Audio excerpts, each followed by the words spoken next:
2, and the Spitfire depicting an example from a Polish squadron, the personal aircraft of Jan Zumbach, a Polish fighter ace. He'd flown during the Battle of Britain and later with 303 Squadron.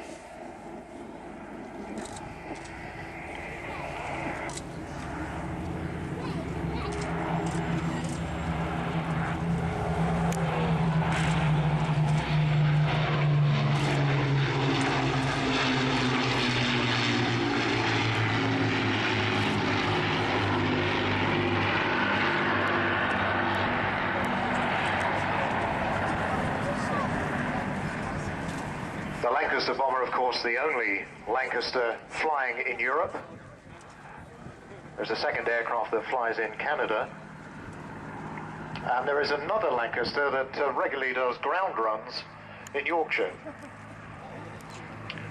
But a very rare aeroplane indeed. And of course, the sound of the Merlin aircraft, we often say if you're British, then we defy you to not feel the hairs on the back of your neck stand as this aircraft flies by.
As Ben was saying, examples of Spitfires flew from this particular airfield during wartime and particularly during the Battle of Britain. The aircraft designed by Reginald Mitchell, of course. One could say in the nick of time.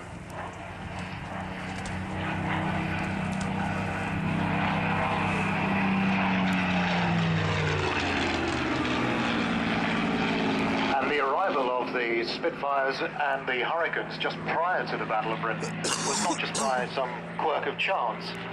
The development of fighter aircraft had been pushed forward by Hugh Dowding, who is widely regarded as really the champion of the Battle of Britain.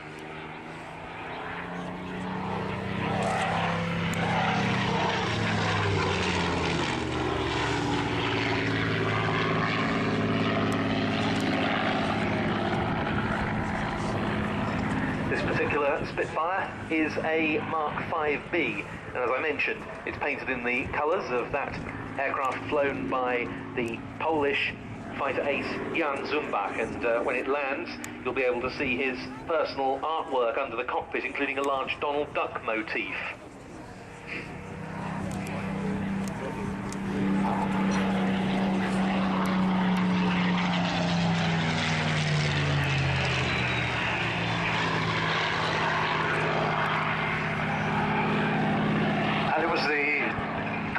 Of a number of technical developments coming together just the right time that really did make the difference. The airframe of this particular aircraft was developed ahead of the Merlin engine. The Rolls-Royce were in the process of developing the Merlin, but at the time that this aircraft was designed, that engine didn't actually exist.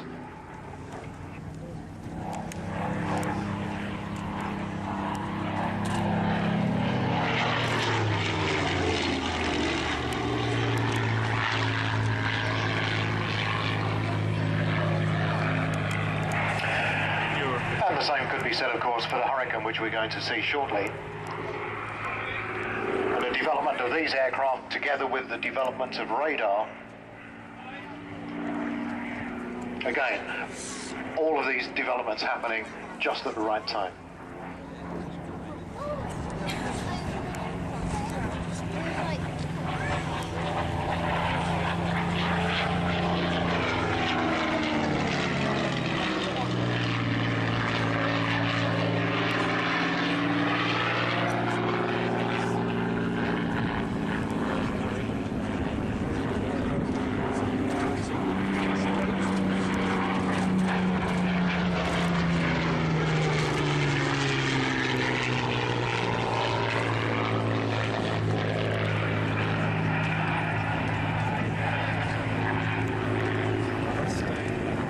We see here was the last of 14,533 built. Petered 865 rolled off the Hawker production line at Langley in Buckinghamshire in July 1944, and from that moment on has been known as the last of the many.